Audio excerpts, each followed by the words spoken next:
everyone, Brooks Kubik and John Wood here. This is Dinosaur Radio, episode 3, and today we're going to talk about all things trap bar do's and don'ts. And this is something near and dear to both of us because John and I have both been using trap bars in our own workouts for many, many years, writing about them and working to teach everyone about the benefits of trap bar training and some of the things that people do with trap bars that they probably shouldn't be doing. So we're going to be covering all of that in what I think is going to be a real fun-filled, information-packed episode. So, John, why don't we start with a little bit of history of the trap bar? And I thought I'd ask you about that because in many ways you've lived a lot of that and have known a lot of the people who were major players in the development of the trap bar. So why don't you take it from there and give everyone a brief overview? Well, I interviewed Al Gerard. Al Gerard is the gentleman who created the trap bar years ago in the early to mid 1980s.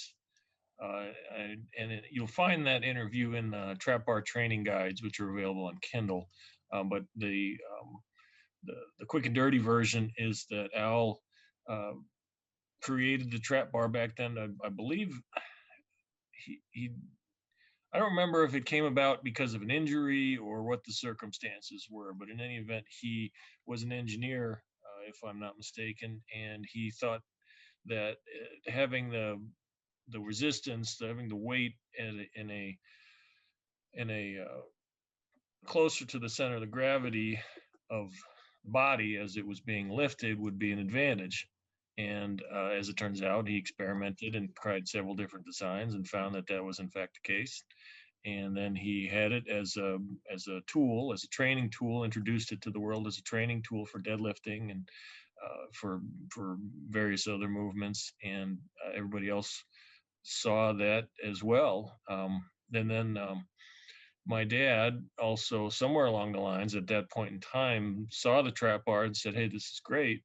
And he understood the advantages of it, and he introduced it to Dr. Ken Leisner, who then used it and found it very effective. He wrote about it in his articles in Powerlifting USA and in Steel Tip and everywhere else. And so, and then the other, the three gods of the trap bar being Al Gerard, Dr. Ken, and then Paul Kelso, who eventually, several years later, Kelso wrote several articles and courses on using the trap bar in various ways in a variety of publications. And then several years later, I had a very good relationship, friendship with Paul Kelso as he was, and then just in more modern times, the trap bar had been manufactured by various firms. And then in the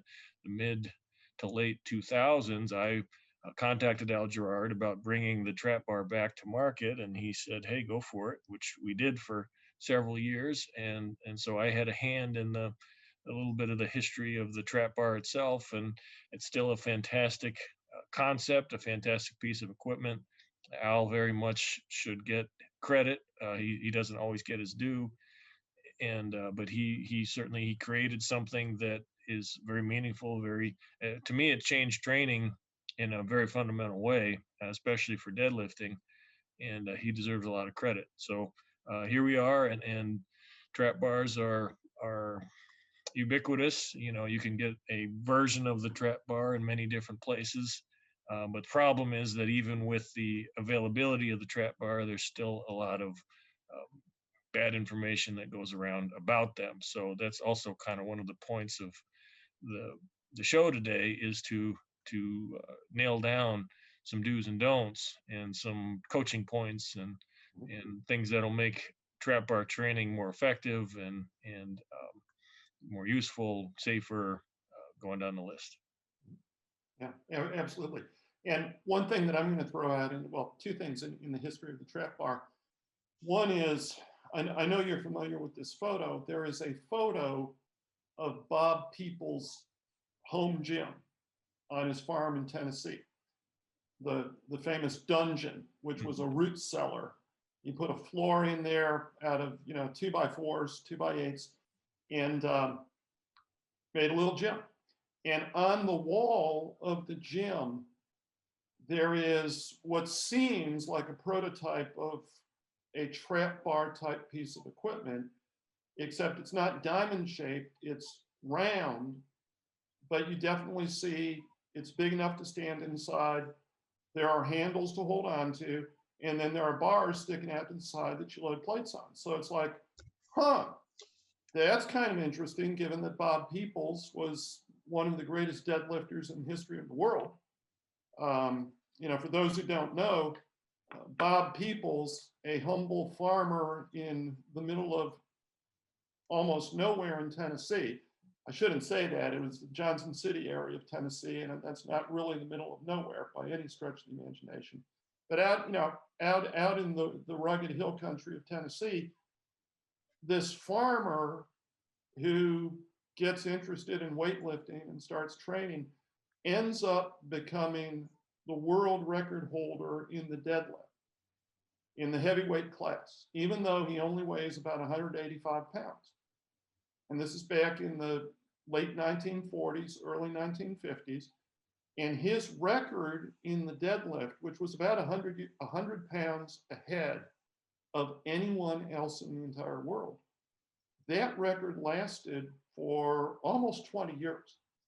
And it was only beaten many years later by a man who outweighed him by at least 100 pounds, if not more. I mean, it was just absolutely unimaginable that record would last so long. So that's a real interesting piece of history. I've always looked for more information about that. I've never found any, but it's a very interesting thing. And the other thing that I'll throw out is the trap bar was just beginning to come into prominence around the time that Stuart McRobert launched Hard Gainer magazine. And Hard Gainer, among other things, was devoted to the promotion of basic exercises, basic compound exercises being the exercises of choice. That included the squat. There was a lot of emphasis on the 20 reps squat, the breathing squat to stimulate gains in strength and muscle mass. But a lot of people started to say to Stuart, I understand what you're saying. I really, I'd love to squat hard and heavy, but I just can't do it. I've got a bad back. I've got bad knees. I've got, whatever the problem is, fill in the blank. Squats are a challenge. And at about the same time, Dr. Ken, who was writing for Hard Gainer, was really pushing the trap bar deadlift.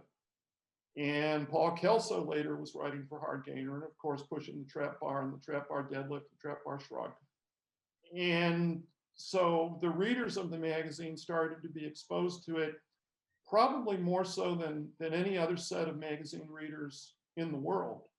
And it really resonated with them, and I think really took off in large part because of how it had been promoted in Hard Gainer.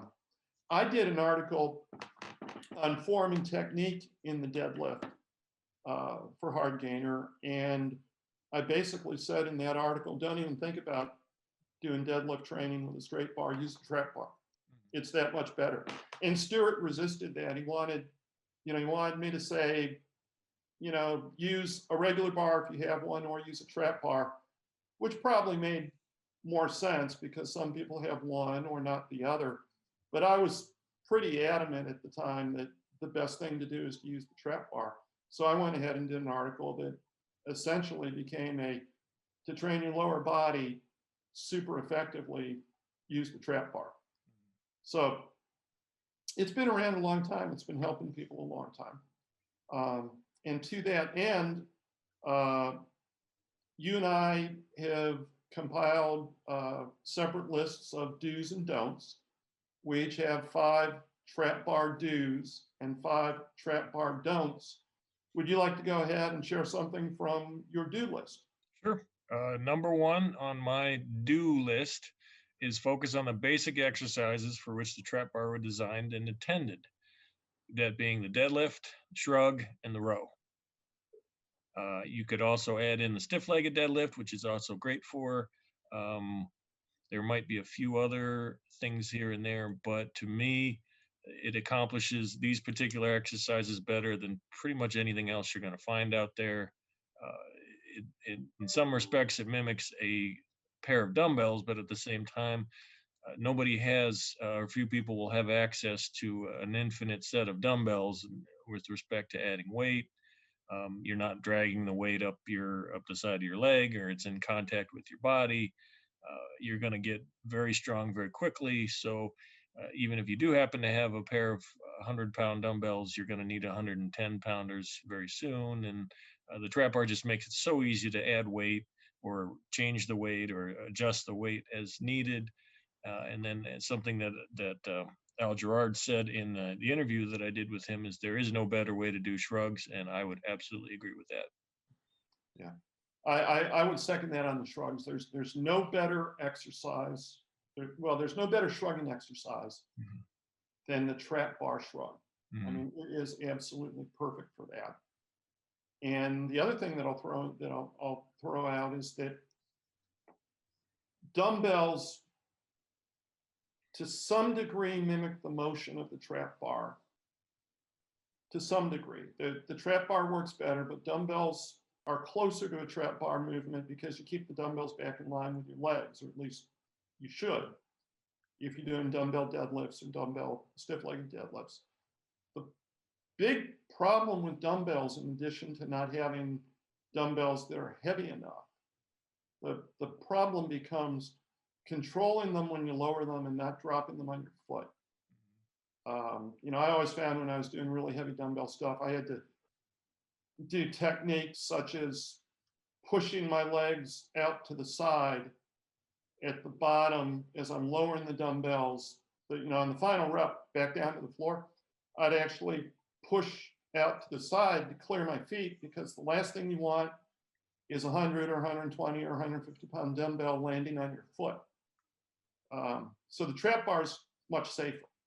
It provides where the weights are, they're away from your body. So if you did have to drop it, they're at least, you don't have to do the two-step to get out of the way, which is another advantage, let's face it. So like I say, to me, it accomplishes these particular exercises better than anything else you're going to find out there. In fact, it was interesting because when I was a kid, when I first got started in training, my dad had a trap bar in the Cincinnati Bengals weight room, and then our weight room that we had at home in our home gym. And I always used that for shrugs and for deadlifts. And eventually, when I started training other places, I got a little bit older, and I found it so odd that every weight room didn't have a trap bar. Just because it was so inexpensive and it accomplished these particular exercises so well. I couldn't fathom anybody even wanting to do shrugs with a straight bar or something like that. So that's just a product of the environment that I grew up in, and I was certainly blessed for that. But it also, to me, it was firmly entrenched in my mind that this was a benchmark piece of equipment. This is something that you can build your whole program around, your whole weight room around. Yeah, absolutely. Absolutely. Well, you started with your do list. I'm going to start with my don't list. So my number one on the don't list is one that some people are going to scream and holler when they hear. But here it is. Don't do elevated, this is a don't do elevated or platform deadlifts, also called deficit deadlifts. And don't use small plates with your trap bar in order to get a greater range of motion. You see a lot of people who they want to stand on something so they can lower the trap bar a couple of inches lower, all the way down to their feet. They want to use 25-pound plates instead of 45s. If you're using iron plates, the old iron plates as opposed to the rubber bumper plates that so many people use nowadays, they were different sizes. And so a 45-pound plate was much bigger, not just heavier, but bigger diameter or bigger width than the 25-pound plates. So some people would use smaller plates. The theory being you're exercising the muscles over a greater range of motion, ergo, you're going to get more benefit. And my response to that is you may possibly, depending on your body structure, it's not true for everybody, but for some people, there may be a very small benefit at times to doing a greater range of motion with the trap bar. But for some people, it absolutely is not only a worse exercise, it's a dangerous exercise. Puts a lot of stress on your knees, puts a lot of stress on your hips, puts a lot of stress on your lower back, and can lead to a really serious injury without giving very much in the way of additional benefit. And I know people are going to say, right, but so-and-so does it, or so-and-so recommends it, or, I saw a photo or a video of somebody doing it. Okay, fine, that's right. But you don't know how well it is working for them. You don't know what injuries they're piling up, they're accumulating, what micro trauma, what muscle tears are happening, what the training is going to be like a year from now, 2 years from now, 5 years from now. The trap bar works perfectly fine, done with 45-pound plates, standing with your feet on the floor, no platform, no elevation. That range of motion is absolutely fine. It's perfect for the average person. And so I would resist the urge to try to do something to artificially increase the range of motion. And I'll throw out to you, remember, I'm an older guy. I've been writing about this for a long time. I've got a lot of letters, a lot of emails over the years from different trainees. And I know I can start rattling the names off. I won't, because it's personal to them and it relates to injuries that they've shared with me, but as far as I know, not shared to the world. But I know of guys who've hurt themselves trying to do enhanced range of motion exercises for their lower body, particularly as they get older, stiffer, tighter. Injuries add up over time and you hurt yourself. And the last thing you need to do is set yourself up for knee replacement or hip replacement surgery because of the way you've been doing the trap bar. So that's my number one don't. And it just, the trap bar deadlift is plenty of it's more than enough of a challenge just on its own. Absolutely. Standard off the floor. It's not necessary to do these things, do these adjustments as far as increasing the range of motion. It's just more to do than it's worth. And it's just not necessary. Well, what is number 2 on your do list? Number 2 is to use collars. And I learned that the hard way. I was doing, I don't know, it was shrugs or deadlifts or something, and I had some smaller plates on the bar. And as over the course of the set, they started migrating towards the end of the bar. I finished the set, but I didn't have any plates fall off, and I just thought it was one of those things, just like making sure your shoes are tied. It's just a good idea, just in general, regardless of what lift you're doing with the trap bar, to always have collars.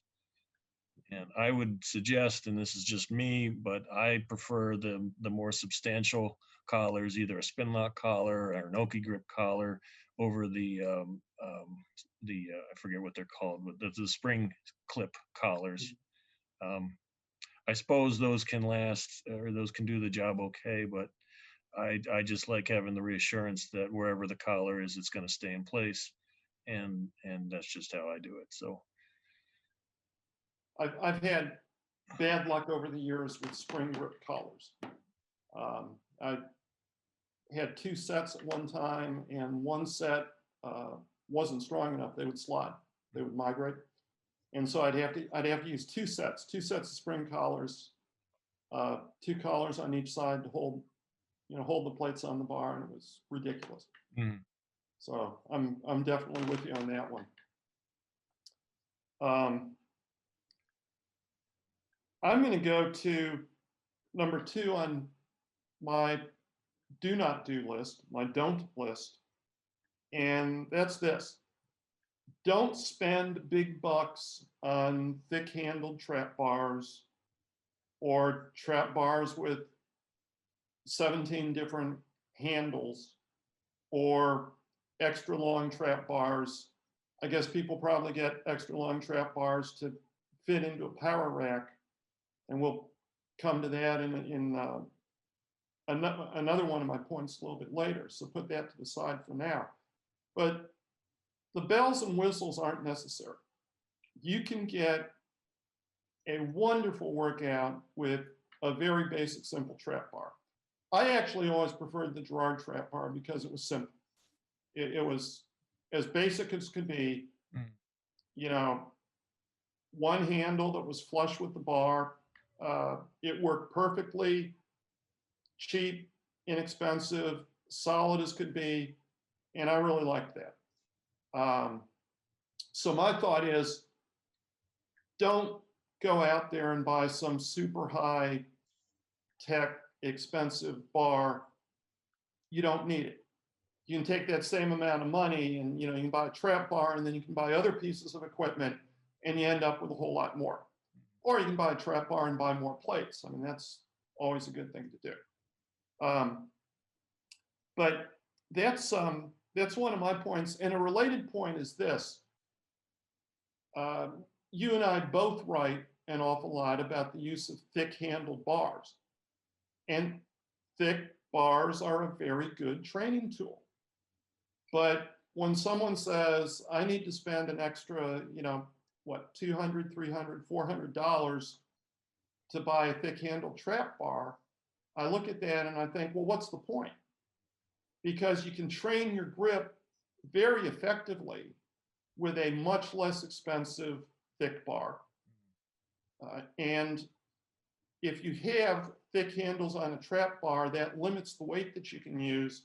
And that means you can't use it, you can't train your lower back and legs and hips as effectively because you're limited in the amount of weight that you use, and you're limited in the number of reps you can do because your grip will go out. So why not get a regular trap bar with regular handles, not thick handles, and use that to train your legs, hips, and lower back, and then use a different bar, a thick bar, to train your grip. It's the old thing of you want the right tool for the right job. And as far as I'm concerned, the primary purpose of the trap bar is training your legs, your hips, and your back.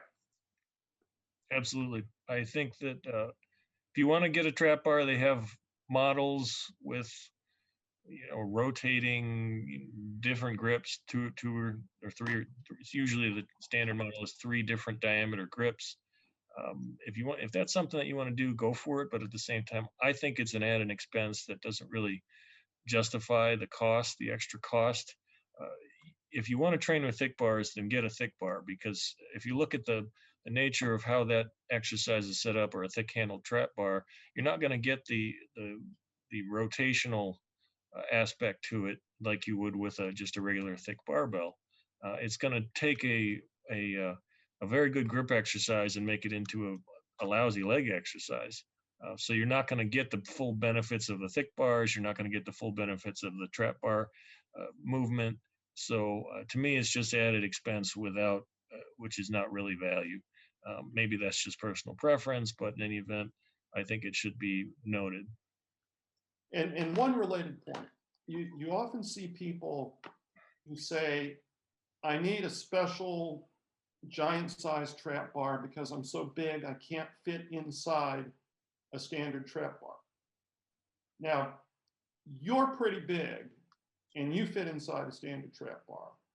And I know you've seen a lot of college and university and professional football players, guys who are even bigger than you, and they're able to use the standard trap bar, or at least I think that that's what you've seen. Can you address that? Some people have made the criticism that the trap bar, the size that we chose when we were manufacturing it, was somehow too small and that somebody wouldn't be able to fit into it. I'm a big guy in the grand scheme of things, but there are bigger guys. We sold several trap bars, or even just in the early days, even when the trap bar first came out, there were many NFL teams that got trap bars for the reasons that we all mentioned. They could see the value to it, and you're talking about literally some of the biggest people on the planet, and no one ever had any issue.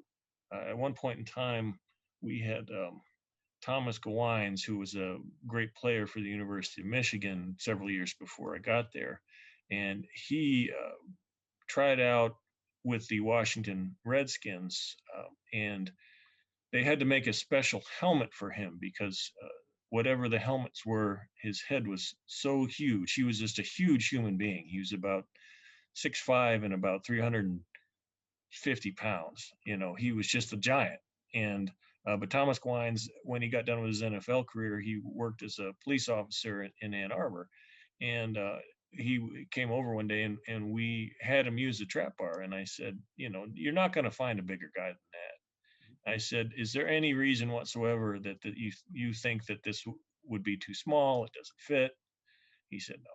So I don't know why somebody would ever think that you'd need a giant sized trap bar, a giant hula hoop. To me, that's just an unfounded statement. I don't understand what the hubbub would be. But uh, you know, we've had large human beings use the trap bar without any issue whatsoever. Based on how it works, you're not going to jam somebody's body into the space there. It moves around your body, it moves with your body. So that's just a non-issue.